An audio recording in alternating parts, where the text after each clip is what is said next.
खुलुमबाय रायजोफोर दिनैनि गोदान भिडिअ बयखौबो बरायबाय दासिमनि माखासे गोनां खौरांफोर लानानै फैदों नोंथांमोना भिडिअखौ जोबजासिम नायलांदो आरो भिडिअखौ मोजां मोनोब्ला अन्नानै मोनसे लाइक खालामदो आरो सानफ्रोमबोनि खौरां लानो थाखाय चेनेलखौ साबस्क्राइब खालामनानै बेल आइकनखौबो अलाव होनानै लादो अब्ला दासिमनि खौरांफोरा फारियै धेमाजि जिल्ला दुलाराय बर' आइजो अनसाय आफादा खौरांगिरि मेल खुंदों बोहैथि बोसोरनि थांनाय जानुवारि 26 अक्ट'आव धेमाजि सेमेन्ट सापरनि सिङाव थानाय महनपुर गामिनि राजु बसुमतारीनि फिसाजो जन्मेश्वरी बसुमतारीया खास्रि बिस्रि बुथारजादोंमोन। गुवाहाटीआव गंसे रुमाव सासे मिसिं सेंग्रा इन्द्रजित फेट मुंनि सुबुङा खास्रि बिस्रि बुथारना दोनदोंमोन। बेनि हेंथायै धेमाजि जिल्ला दुलाराय बर' आइजो अनसाय आफादजों लोगोसे गुबुन गुबुन आफादफोराबो बाहागो लाफानानै खुद्रिसारनाय हाबाफारि लानाय जादोंमोन।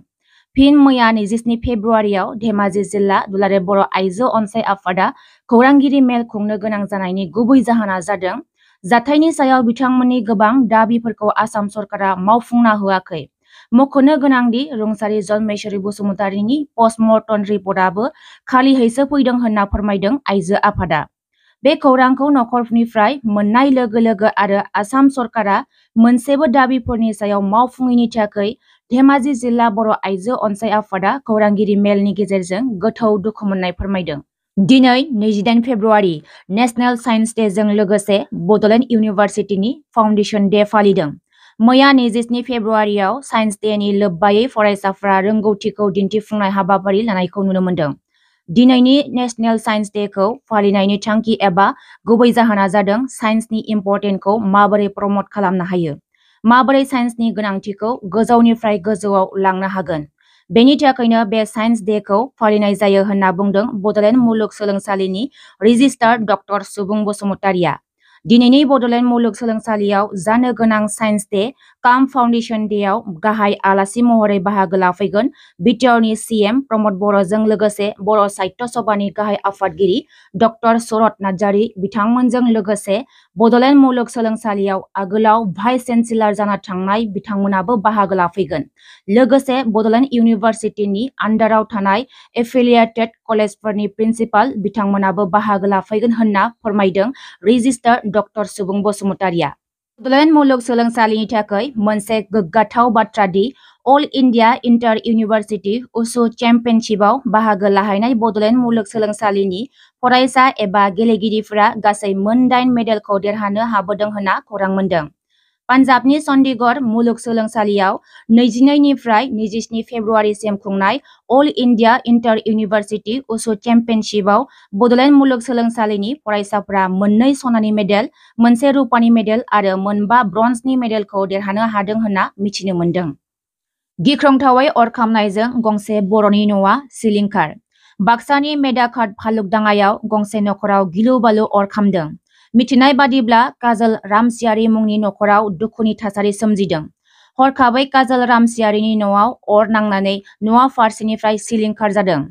मख'नो गोनांदि आथिखालाव गोबां जायगाफोराव गोबां सुबुंफोरनि न' खामनाय खौरांफोरखौ नुनो मोनगासिनो। 1 नं गसाइगाव बियाबनि फुलकुमारि गामियावबो नखरसे नखराव गिख्रंथाव अर खामनायजों सिलिंखार जादों।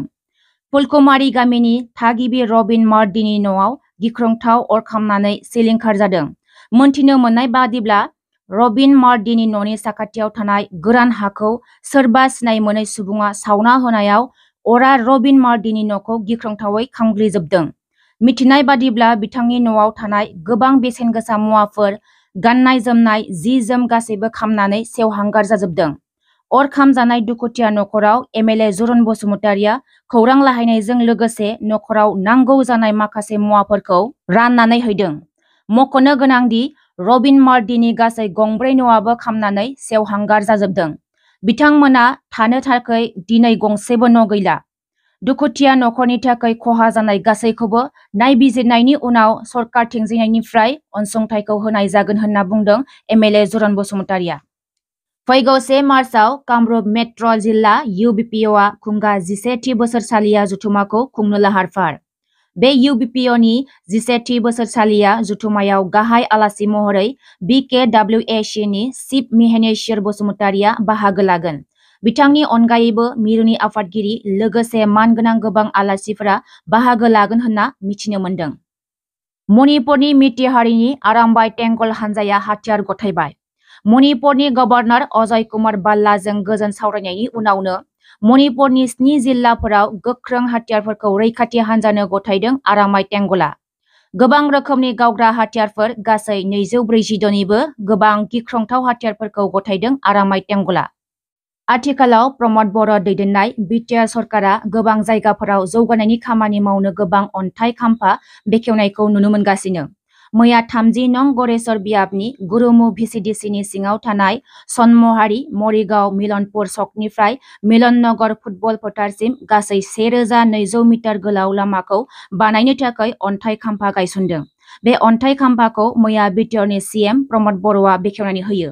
मैया 27 फेब्रुवारि सुबाइजार प्राइमारि बिपिएफनि मावख'आव बिपिएफ दोलोनि जइन्ट वर्कार्स मिट हाबाफारिया जानानै थाङो।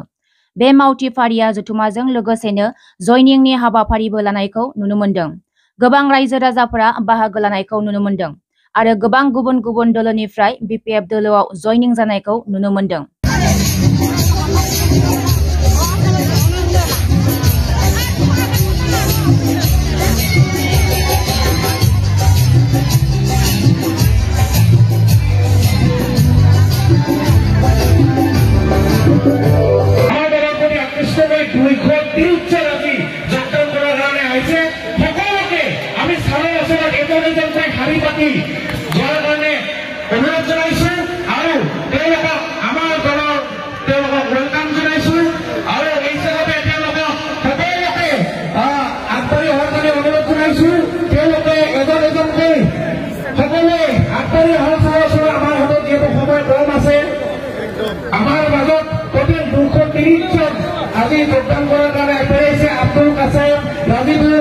Islam Hasan Ali Rafiqul Islam Yunis Ali Fatahan Ali Abdul Fattar সকলে আত্মীয় হন নাম নকলে আত্মীয় হন সকলে তাবিনা বেগম সাহিদা খাতুন জাসমিনা খাতুন করণ দাস নবীন নব দাস রঞ্জিত নব দাস সুজন নব দাস মিঠুন নব দাস অরূপ নব দাস অমৃত নব দাস রাহুল নব দাস সদন নব দাস চন্দনা বসুমতারী বিমল আলী বিল্লাল আলী মাহিবুল ইসলাম ফজরুল খাতুন সবিরম নেসা মহিবুল ইসলাম সাজেদা খাতুন মর্জিনা বেগম অভিরাম নেসা আফিকুল নেসা মৃত্যুঞ্জয় বিশ্বাস অজিত বিদ্যুৎ মন্ডল আজ্ঞা সরকার সুমন মজুমদার জয় মহানায়ক দীপ সরকার মানিক অজিত দে সীমা সাহা সকলে এলগে আগবাঢ়ি আহক।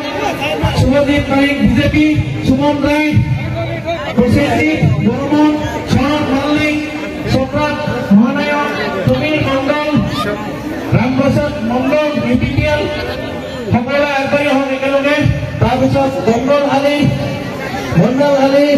জাকমান আলী জাহৰুল ইছলাম আজুফা বেগম মণিপুৰ ইছলাম মকসুদ আলী রতন সরকার অভি সরকার গোলাপ বিশ্বাস রেখা সরকার সীমা সরকার সুপ্রিয়া সরকার সাহেবা সরকার পিঙ্কি সরকার গীতা সরকার জানকী সরকার তাগারি বর্মন গোবিন্দ বর্মন সকলকে আগবাঢ়ি অহাৰ কাৰণে অনুৰোধ জনাইছো। নাম লগাই আপোনালোকে আহক, সকলে আজি জইনিং কৰিব অহা সকলোৱে আহক আৰু ৰাস্তাটো অলপমান খালী কৰি দিব অহাৰ কাৰণে আপোনালোকে সহায় কৰক অলপমান। আজি আমাৰ দলৰ প্ৰতি আকৃষ্ট হৈ ৰাস্তাটো খালী কৰি দিব। যিসকল জইনিং হৈছে আকৌ তেওঁলোকে নিজৰ নিজৰ আসন গ্ৰহণ কৰাৰ কাৰণে বিনম্ৰভাৱে অনুৰোধ জনাইছো। যিসকল জইনিং কৰা হ'ল ইতিমধ্যে আৰু যিসকলে জইনিং কৰিব আছে নাম নকলেও আপোনালোকে সন্মুখত অহাৰ কাৰণে একেলগে অনুৰোধ জনাইছো বিনম্ৰভাৱে আপোনালোকে আহক। আপোনালোকক ধন্যবাদ জ্ঞাপন কৰিছো যে আপোনালোকে আমাৰ বিপিএফ দলৰ প্ৰতি আকৃষ্ট হৈ আপোনালোকে আজি জইনিং হোৱাৰ কাৰণে আহিছে, তাৰ কাৰণে আপোনালোকক আন্তৰিক ধন্যবাদ আৰু কৃতজ্ঞতা জনাইছো। আমাৰ মাজত টোটেল 230 জন বিজেপি ইউপিপিএল কংগ্ৰেছ আম আদমি পাৰ্টি বিভিন্ন দলৰ পৰা যোগদান হোৱাৰ কাৰণে আছে। এয়া আমাৰ 7 গ্ৰামৰ মহিলাৰ স্থল সবেৰ নেতৃত্ব তেওঁলোকে সবেৰ নেতৃত্বৰ প্ৰতি আকৰ্ষিত হৈ আজি যোগদান কৰাৰ কাৰণে আগবাঢ়ি আহিছে। তেওঁলোকক আমি ধন্যবাদ আৰু কৃতজ্ঞতা। মুছলিম আছে না নাই? আছে না? আৰু বড়ো আছে না নাই আমাৰ দলত? বেঙ্গলি আছে না নাই আমার দলত আছে তো বেঙ্গলি মুঠতে এই দলত সব জাতি জনগোষ্ঠী আছে হ্যাঁ আর উদ্দেশ্য এটাই আমার সকলো জাতি জনগোষ্ঠী মিলি পেলাই এই বিটিসি অঞ্চলত শান্তি বজাই রাখা একতা বজাই রাখা আর এই অঞ্চলটো উন্নয়ন করাটোই বিপিএফ দলৰ মেইন উদ্দেশ্য আমাক লাগে শান্তি না অশান্তি লাগে আমাক লাগে একতা আমাক লাগে উন্নয়ন নবা বড়রা শান্তি লুবैयो না অশান্তি লুবैयो অশান্তি जानांगौ नङा शान्ति नङा जोङो लुबैयो शान्ति जोङो लुबैयो खौसेथि जोङो लुबैयो दावगाखांनाय बा जौगाखांनाय बेनो बेखौ लानानैनो बिपिएफ हान्जाया दिनै खामानि मावगासिनो दं आरो मावलांबाय थागोन আজি फेब्रुवारिना मास माने 5 माह पिছত আমি सरकार বনাই আছো सेप्टेम्बर माहते আমি सरकार বনাই আছে মনত ৰাখক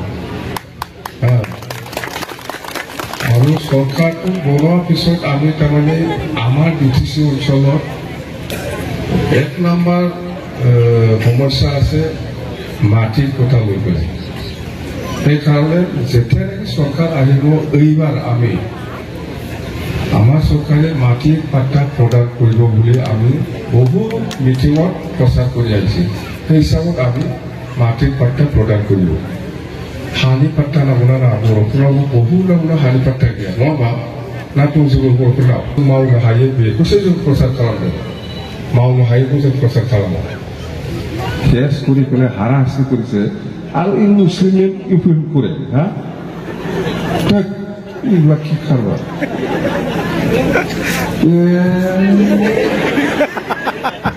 ইয়ে হো